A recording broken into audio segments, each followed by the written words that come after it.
What's going on, everyone, and welcome to the MarminaCast episode 4.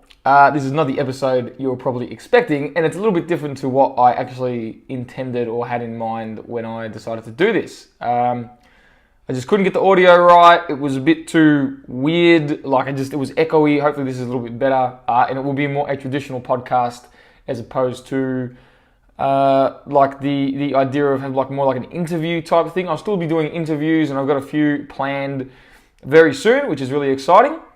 So look out for them. But instead of the episode planned where I was going to talk about, it's so funny, I had it all ready to go and all this stuff, and I was really excited to do it. And then I actually did it, and I relived the whole process of opening a gym. And all the negative things that happened during that time. And I began editing it, and I was like, wow, so much happened along the way. And I just don't want to really revisit it and probably not talk about it online. So I'm just going to leave it at that. Instead, I want to really focus on some positive stuff and promise the more entertaining, funny stuff that I said I was going to do. This is more in line with my contentions. I want to try to pump these out a little bit more frequently than I am or have been. Obviously, I had that big one planned, and then look at this, I'm not even doing it. So, but yeah, we'll probably be a little bit better. Side note, it is very awkward talking to yourself. And what I actually have in my intentions today are to discuss my training, my current goals and my diet, and also narrate a back workout which I will loop and feature in the podcast, which is all very exciting, isn't it? So after a general warm-up, and I actually don't do much foam rolling, partly because I'm lazy, but another part really, I don't really see I just don't really see the point for me. There are short-term acute ranges of, there are increases in short-term range of motion. With self-myofascial release, there is a decrease in perhaps the perception of certain discomforts. I didn't want to use the word pain because that stuff gets really complicated. And if you don't think it does, you haven't really read enough into it, and I don't really think that you would, not saying you, I feel like I'm talking to someone, but I know that when I didn't read into it as much as I have now, when I didn't read into it like I am now, it's not as simple as a lot of people do make out. It's not just about how people move. It's so much more than that. So I don't really like to comment on it and stuff. It's not in my scope of practice, and I do always refer out to a allied health professional. Because it's just not something that I deal with. Obviously, we find ways around some of these discomforts that people experience, and we also do certain things that may or may not, I don't want to say improve, because that again is not my scope of practice, but not so much I don't really know what the word I'm looking for is here, but definitely not improve. But look, if there is an improvement, fantastic, but only if this person is ready to go and because they've seen an allied health professional and it's all good. Speaking of pain and stuff, I'm experiencing I always do, it's always an on and off thing for me, this whole back pain thing. And I have to do, that's another thing too, you don't have to do anything.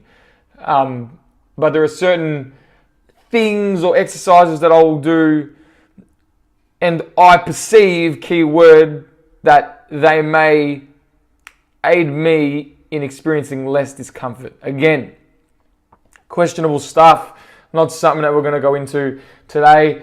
Onto the back workout, I will narrate it. So, like I said, I do a little warm-up. I don't do much foam rolling.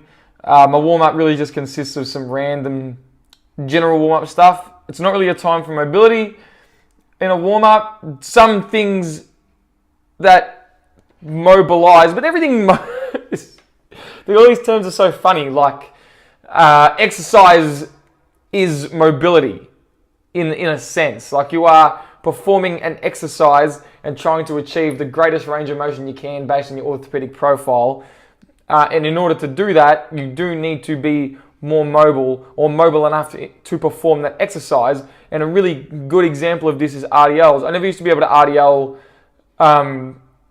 really at all, and it just sucked. And I learned how to RDL properly.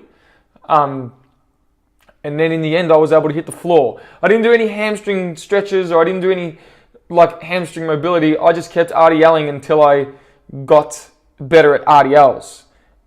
And it's not like I had to improve my thoracic mobility, or I didn't stretch my hips, or I didn't stretch my hamstrings. I just happened to get better at them. It was a learned process. I learned how to get lower. So I think a lot of this mobility stuff, again, is a little more complicated, or maybe a little bit less complicated than a lot of people make out.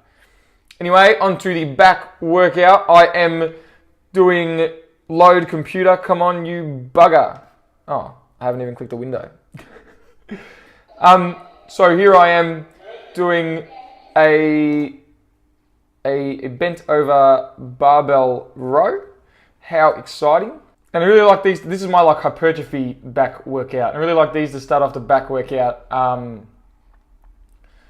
because they are a sort of are like a core back exercise that I have valued in my training program for a very long time.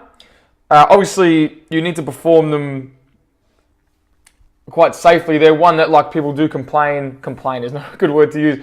People do experience some back pain and stuff. Here we go. This is the main event, right? Me and the missus are sparring here, and I obviously win because I'm a ninja. Ready with this? Watch this. She didn't see this shit coming. Look. Oh! She was scared, obviously. Look at that. Yeah, walk. Look, I'm going to staunch her. Look, staunch. That's it. Okay, what are we doing now? I'm moving the bench down. We're doing another set of barbell rows again. It's like I said, it's a sort of core component of my back workouts. And it does sound a bit bro-ish and backward to use words like this is back day, chest day, arm day. This is not a back day. This just happens to be a day where I train back stuff. And a lot of it is pulling. So if you want to be sort of the smart coach, you call it a pull day, don't you? Again, this is from a different angle. So I sort of get into like extension there, and I pull up to my belly button. I like the amount of adduction and the humeral extension that you experience when you pull it more to your belly button as opposed to just lifting it up to your sternum. A lot of people feel it in their biceps too much and not enough lats. So there's my glasses. If you really wanted to feel it in your biceps, you wouldn't do this. You will feel it in your biceps though, because obviously there's elbow flexion, but it is primarily a back exercise. I like to pull it from the pins because it's just a bit easier for me on my back. And yeah, here we go, some more reps. I did like 4 sets, I think. Not too sure. All right, I'm coaching Marina doing RDLs, and this is really something that I'll talk about briefly. She couldn't feel it in her hamstrings. And I did post about this on Instagram, and it's not because like there's something wrong with her and she has a dysfunction or some sort of weird friggin' anomaly and she can't feel it and her hamstrings are inactive and her glutes are inactive and all sorts of weird terms people use these days. I don't think that you can't really experience inactivity of a muscle unless you are injured. Like unless there's like a serious nerve injury, you will be able to activate all your muscles. It's like a really small amount of a maximum voluntary contraction to stabilize the spine when unloaded. So muscles are always active. And then you could argue, well, what about misfiring? And this is all information from a bloke named Greg Lehman. So look him up. He's a very outside the box thinker. Well, is he though? Like you'll see what I mean when you watch some of his videos when it comes to pain and pain science and sort of all this muscle activation stuff and the misfiring rates of muscles. I'm not going to go into like in depth what muscles they were, but they were so insignificant, like it didn't really matter. All these people are talking about, you need to fire this first to do that properly and do this, and it's like, but do you? And even if you do, what's the difference between, or what is the actual rate of the difference between firing the hamstring and glute, or the glute and hamstring first or second? And when you look at the research, it really isn't that big a deal. You do need to look up Greg, like I said, Greg Lehman, because this stuff is beyond my scope, and he really does nail it, which is awesome to see. So what it was for her was just, again, learning how to do it properly. You know, it's all about posteriorly displacing the hips and shoving your ass back and really loading up those hamstrings so it's like a bow and arrow. We're not trying to just tip over. Like there's always there's always good looking RDLs. It looks safe, but is it effective? And it probably isn't, because an effective RDL is one where you load the posterior chain to its fullest. And in order to do that, you really got to shove your hips back and load those hamstrings up as hard as you can. And then when you get to the top, you really need to squeeze your glutes and keep your rib cage down nice and hard. Almost do like a little ab crunch, I say to people. And you want to like hump the bar at the top. Yes, dirty cues, I know. Moving on with this workout, I did some pull-ups. Everyone gets really... That was really weird the way I said that. But everyone gets really like upset with the naming. It's pull-ups, chin-ups, whatever. But conventionally, I like to think a pronated grip is a pull-up and a supinated grip or neutral grip is a chin-up. See how like ridiculous that sort of is? Who cares? All right, here we go. So she couldn't feel it with a weight. This was the problem. So I'm shoving her hips back, and she comes up, squeezes her glutes. It's all about sort of pushing the hips back and coming up and really feeling it in the hamstrings. So what do we do next? Okay, in between that, I coached her, then I did some more pull-ups. Again, pronated grip, pull-up, supinated grip, chin-up, doesn't matter, not really. I actually like to think that these are just prescribed based on someone's shoulder anatomy, and which I actually don't go into screening. You want to know the screening for shoulder? Oh, I do, but not with chin-ups. Like I don't have like a specific chin-up screening. The specific chin-up screening is this. How did that feel? So I get them to do a pull-up. Yeah, it was good. Then I do a chin-up. How did that feel? Oh, it didn't feel nice on my wrists and shoulders. No worries. Guess what you're going to do? Pull-ups. There's the screening. There's nothing really too complicated about it. Then I went on to do... I love these. The prone kettlebell seal row. An exercise that I really enjoy doing. I'm pulling the weights up and back, trying to pull back to my belly button, and letting the shoulder just float around freely. I don't really like to, I really struggled in the end, Jesus. I don't really like to like pin everything back the whole time. I like to sort of let the shoulder come forward and then back. The video is out of whack, so don't stress, but I moved on to, so I did a few sets of that, and then I moved on to hammer curls. When I do curls like this, I try to think like I'm pushing the weight away and doing like a tricep extension. That emphasizes full range of motion and less sort of, what the fuck am I doing? What am I doing with my neck? How great. But that looks so lost. But but yeah, so I like to like almost do like a tricep extension, just because it emphasizes full range of motion and the form is a little bit stricter. Here's some worse technique. I was getting a bit fatigued and couldn't be stuffed, I guess. And I actually just threw these back in because I stopped doing hammer curls. I just wanted to, I think I was curling like straight bar 3 times a week, only because I could. There was no real reason for it other than like, I don't know, I don't know what I was doing. I think I heard a good song. Yeah, so with them, I am a big advocate of performing similar movements or even the same movement as many times as you can manage within the week. All this stuff is a learning process, and for you to get better at these movements, you have to do them frequently and often, especially if you're a natural lifter. We're discussing strength and hypertrophy here. But you need to be able to manage those training stresses and frequency and volume, and you need to be able to optimize recovery. Like you can't just do everything every single day without a fundamental understanding of like how to actually program that, because that can be pretty difficult on the nervous and muscular system. So I actually did like 3 sets of these. I think I did 10 to 12 reps. I do have my training program, like obviously have it. And I think I blundered. Look at this. Oh! Unbelievable. Okay, and then obviously I did these after the rows. So I don't know why it keeps cutting back to this, but whatever. We're going to leave it because who cares? Look how shiny that trap bar is in the background. That looks intense. So yeah, I did these after rows, obviously not before rows. My biceps would have been fatigued. This must have been the last set I did. I did 12 to 15 reps, and I think I was going for 13 reps, and I did not perform 13 reps. It's a little bit too difficult. Moving on, I finished with some reverse flies. I was going for 10 to 15 reps. That looked dodgy as it's a bit, there we go. So I like to use a little bit less momentum. Again, I put my head forward, not sure why, but I think I feel a little bit better. Obviously, don't use too much momentum. Excuse me. And just make sure you're retracting your upper back as hard as you can. You will use momentum though, like, you're not going to get little pink dumbbells out and squeeze your upper back as hard as you can and hope for the best. There needs to be some sort of progression in there, and these are a little bit hard to progress without sort of swinging it for the last few. I don't think that's bad technique, and I still feel it a lot.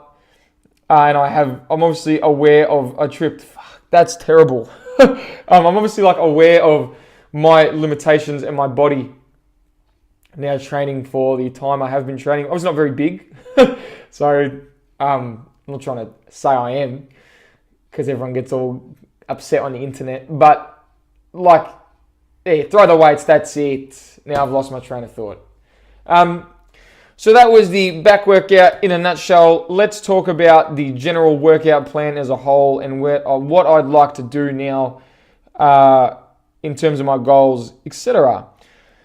So basically the workout is a moderate frequency, higher volume program. I saw Brad Schoenfeld post recently that he just finished a new study on training frequency, and I think it's going to reveal some pretty interesting stuff about how often we should train muscles. He says, I think in the Facebook post, he said if you train a muscle group about 2 times a week and volume is equated, then the rest should be sort of similar. I think that's what the results should be sort of similar. I think that's what they were getting at. I might be paraphrasing. I am paraphrasing here, and I might have stuffed up what he was saying. But with my contentions on training, I saw Jeff Napard do a video on it ages ago, and it was he was pretty much saying we don't really know much about training volume at the moment, and as long as you sort of train an emphasis on the train everything twice a week, everything should be all right. So you can have what I do to train legs twice a week is I have a deadlift day. I have a pull day, and on the first pull day I do deadlifts, and that should be enough of a stimulation for my lower day when it comes around again, if that makes sense. So instead of having 2 full leg days and sort of compromising my recovery, because with my back and stuff, I do have to be a bit careful. I'll do deadlifts on my first pull day, which is a little bit heavier than the second pull day I do. And then on my lower day, I'll do trap bar deadlifts, a front squat, which is spelt wrong now that I'm looking at it, so I'll fix that. RDLs, a walking lunge, which I don't think I've ever done a walking lunge. I don't think I've ever had the room. So now I can do walking lunges, so I thought I'll do them. And then a dip belt prowler calf raises, which I think I actually saw Will Levy do, who is a personal trainer out of Melbourne Strength and Conditioning. I think I saw him do them. Who did I see do them?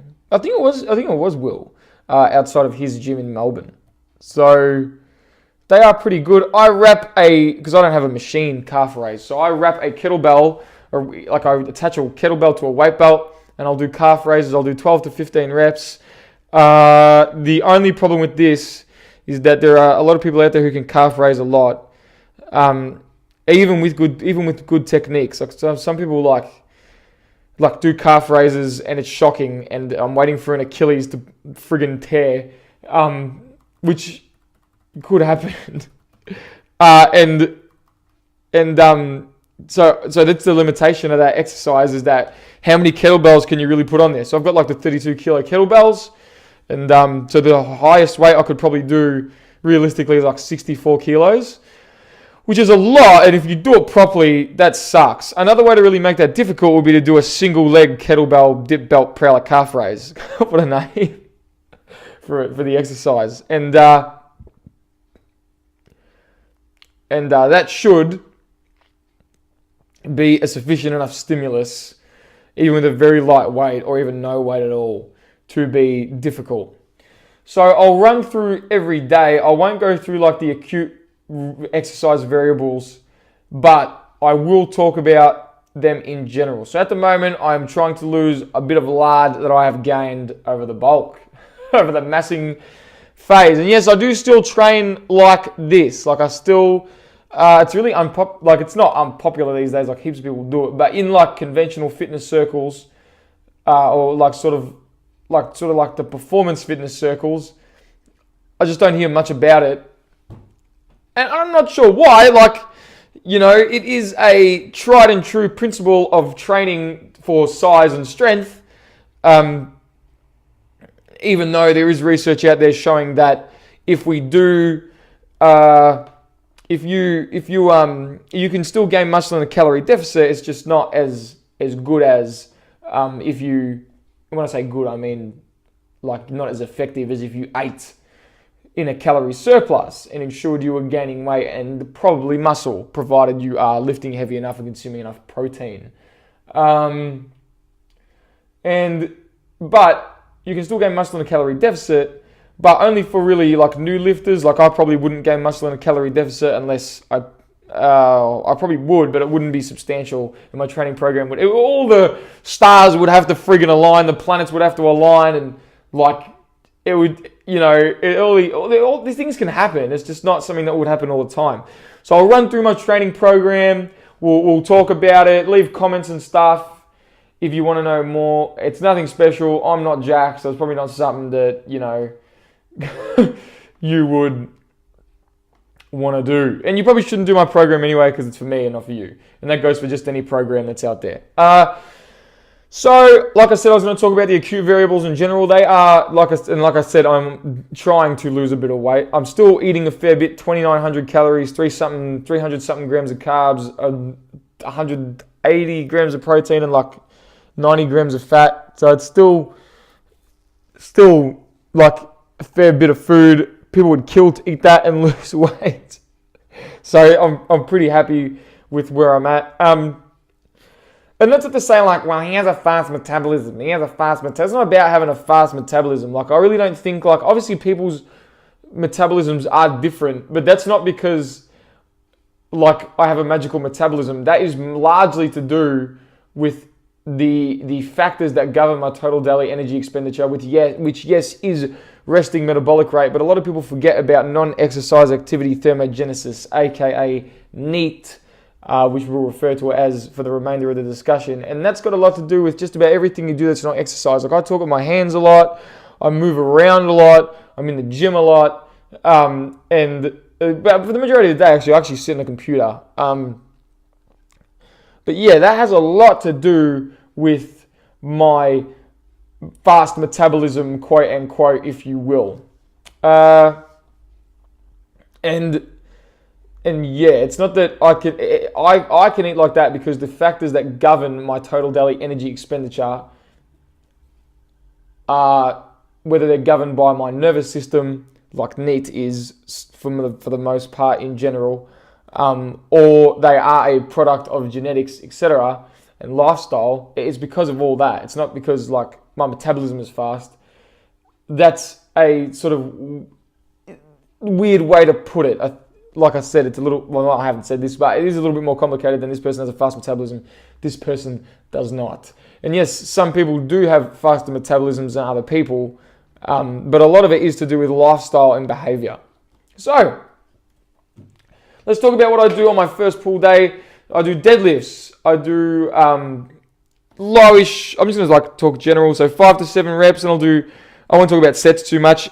Sets are there sets are a really good tool to use to functioning overreach, non-functioning overreach, promote recovery, believe it or not, like I'm talking about, like promote functional overreaching and recovery. Not so much, and also like they're just there to promote adaptations. Really, once you start manipulating the sets, that's where you get like really big changes in your program. So if you I'm going to do a calculation here as I talk because guess what? I'll stuff it up. Let's say you do 3 sets of 10 reps with 100 kilos. That's 3,000. That's 3,000 kilos. In order to, increase the volume substantially, all you got to do is add a set, and you've got 4,000 kilos. I think 4 times 10. Of course, you have 4,000 friggin' kilos. I'm probably the worst mathematician of all time. So yeah, but because for sets or volume is obviously volume is not obviously, but maybe it is obvious. But volume is like the key driver in hypertrophy and to a certain point strength. I don't want to say it is, but it is a pivotal component of strength. Like if you do too much volume, you won't be able to get much stronger because volume is also one of the main drivers of fatigue. But if you don't do enough volume in a given lift, you will not be able to practice the lift enough.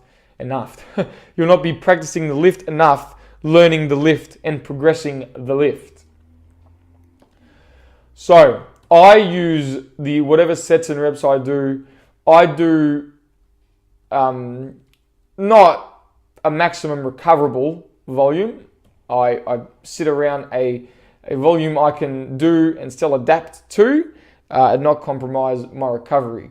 That being said, MRV isn't, also maximum recoverable volume isn't a volume that compromises recovery. It's the amount of recovery you can do. It's the amount of volume you can do and still recover from. I just feel like if I go a little bit too close to the edge of the cliff there, I tend to functionally overreach pretty good. I think it's the early mornings, late nights, just the lifestyle of a PT, and I really can't tolerate that. I'm a wimp. So we've got deadlifts, barbell bent over row, a pull-up. This is my first pull day. A barbell bicep curl straight bar. I've never really had a problem with like my wrists or my forearms or my elbows. Some people really cop it unless I use an EZ bar. And then I'll do a reverse dumbbell incline bench fly. So just a reverse fly. I just don't know why I give them such long names. On my push day, I'll do a heavy bench press, a moderately heavy OHP, a close grip bench press, which I'm loving. Here's a really good tip for close grip bench press. If you want to really emphasize the tricep activation or recruitment, or you want to really feel it as much as you can, I like to think, not that I'm doing a press, but almost like I'm extending my elbows, which you do, but almost like you're doing a skull crusher to your chest. And that should really recruit the triceps a little bit more, and obviously play around with the grip. I don't recommend going too narrow. I feel like it's a little bit hard, or for me it is anyway, on my wrists and my shoulders. It's just not nice, and I can't actually lift as much. And lifting is not the be all end all, or lifting super heavy is not the be all end all for any of this stuff, like hypertrophy, but you need to be getting stronger over the course of your training career in order to get larger and to grow. There is no chance that you're going to stay do the same volume and the same number of reps for the same weight and look more muscular. It's very unlikely unless you have picked your parents wisely. Even in that case, like specific adaptations impose demands, which is obviously a very important said principle of exercise prescription. And there is a volume intensity threshold. There's a volume threshold too, but I'm referring to the intensity threshold here. Like if there wasn't, you would be able to curl a friggin' a bottle of water and be jacked. So it doesn't work like that. Then I'll do like incline dumbbell. The close grip bench press. So really, focus on elbow extension a lot, which obviously occurs during the press anyway. But if you sort of I like to angle. It's not a conventional press. I like to sort of angle my elbows a little bit higher as if I'm going to do a skull crusher. But obviously don't, because you're not going to do it with 80 kilos. You're going to could hurt yourself. So you just be careful, and you obviously just have to sort of find a way that you can do it that fits your needs and your sort of anatomy. You want to do an incline dumbbell fly, or you don't want to, but I do an incline dumbbell fly next. I do 3 sets, 10 to 12 reps, so we're going to talk too much about sets, but I am. Then I'll do a tricep bench dip, which I have not done in a very long time, and I did them because I do not have much stuff in here to train triceps. I could do a band push down, close grip bench press. I want to buy dip bars for the rig. But at the moment, the tricep bench dip is something that I'm really liking. It's pretty easy to throw like 20 kilos, 15 kilos on your thighs and just pump them out. And I do 10 to 15 reps because I could probably pump out a few more. I could probably do a lot of weight otherwise. Then I've got on my lower day, my main lower day is a beltless trap bar deadlift. I'm trying to challenge myself here and not use a belt. Not that there's anything bad about using a belt. I'm choosing not to use one, partly because I'm lazy and I don't want to put it on. Then I'll do front squats to a box, which I'm going to be totally honest, are 50 kilos. So freaking bad, like terrible. My max squat ever is 147.5 for 5. Then I just had back issues and everything, and I've never been able to squat that heavy again. Do you have to squat that heavy? No. Do you have to squat full range of motion? Maybe if you're a powerlifter, definitely if your sport demands it. But you do not have to squat all the way down if you do or if you cannot. However, I am going to make the case for that if you do, you will probably experience increases in hypertrophy more so than somebody else who did not. Well, it's pretty hard to say because everyone's genetic profile is a little bit different. A little bit different. I'm not a genetic expert, but if we're so similar to apes, I'm not sure why everyone uses the term everybody's different and this works for me. Because chances are, if it worked for you, let's say you ate less and let's say you ate less and you did keto. Everyone's like, keto works for me. Well, keto would work for me too because you're in a calorie deficit. Keto would not work for me because I wouldn't stick to it because screw that. I'm all about eating carbs. Then I'll do a barbell RDL. So it's pretty simple here. I'll go hinge, knee dominant, hinge. Then I'll do like a knee dominant again and it'll be like unilateral. And then I'll do some calves at the end. Then I'll move on to my pull, which was the video, so I won't touch on that. My second push day, so yes, there's more upper body volume than lower body for a few reasons. One, I have given up on the lower body training. Even when I was squatting heavy I just didn't have big legs. And the risk with my back is just not worth it. Like I'd rather be able to do everything without pain than say I can squat 147 and risk getting hurt again. So I'll do an overhead press with a barbell on my push day, an incline dumbbell bench press.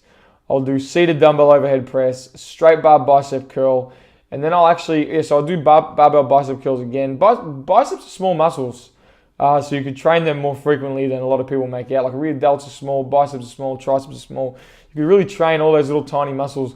And then I think I'm going to swap them out again. EZ bar skull crushers tend to hurt my elbows, even on a decline, even with an EZ bar, even sort of adjusting the angles. I just do not like them. They are just not for me.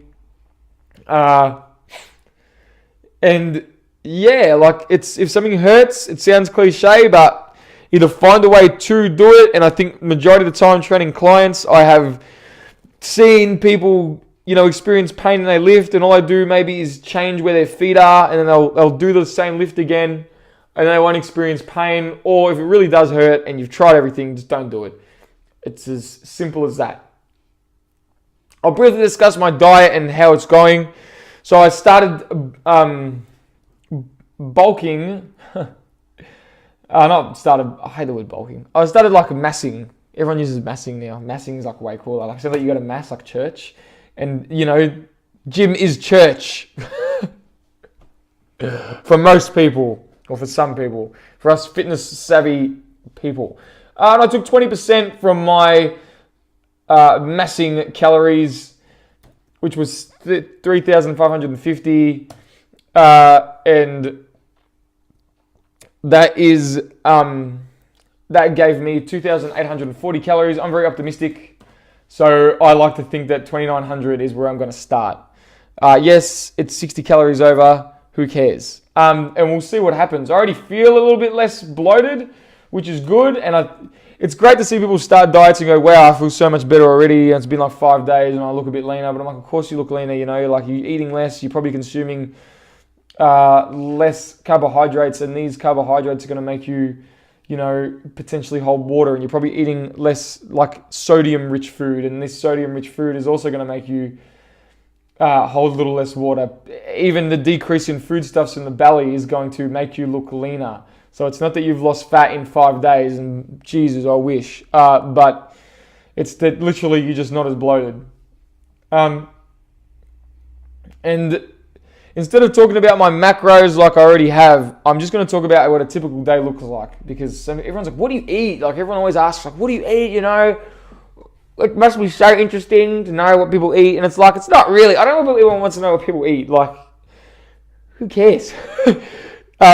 With my general diet recommendations I give to people, I think provided your diet is high in protein-rich foods, and this includes like fatty meats, not like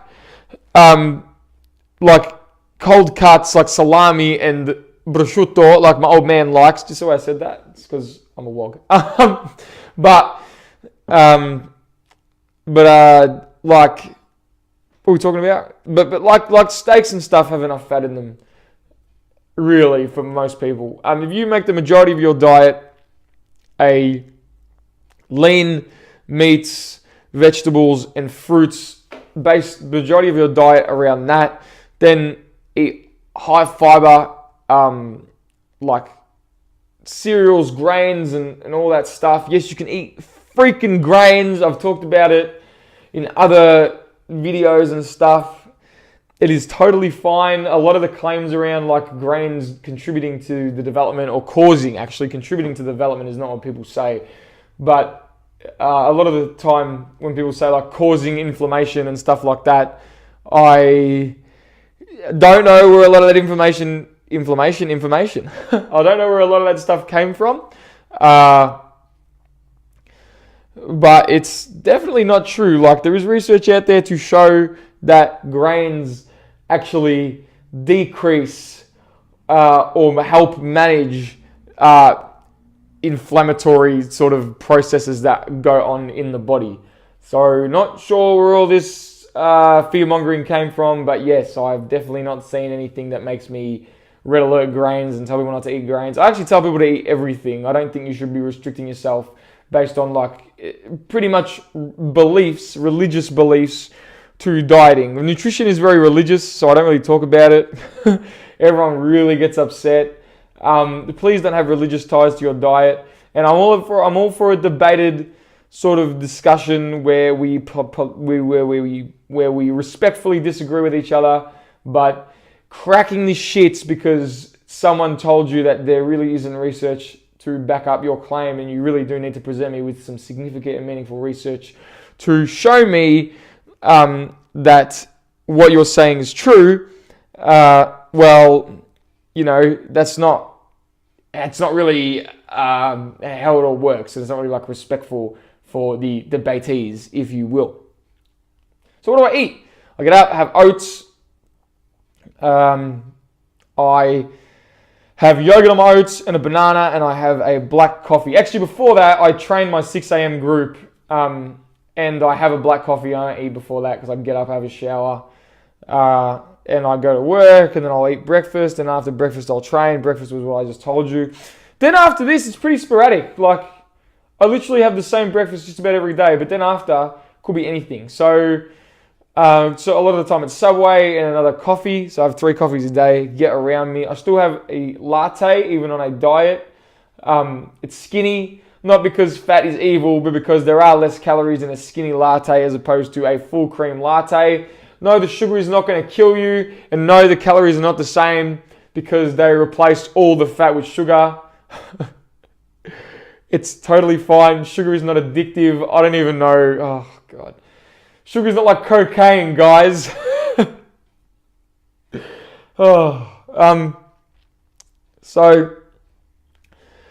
Yeah, maybe it's Subway and a latte, and on my sub I have all the lettuce and all the salads. Sorry, all the lettuce. Not all the salads, sorry. Because I'm trying to emphasize the diet advice that I give to people. Make the majority of your diet, or fill your diet with various colors of salad, vegetables.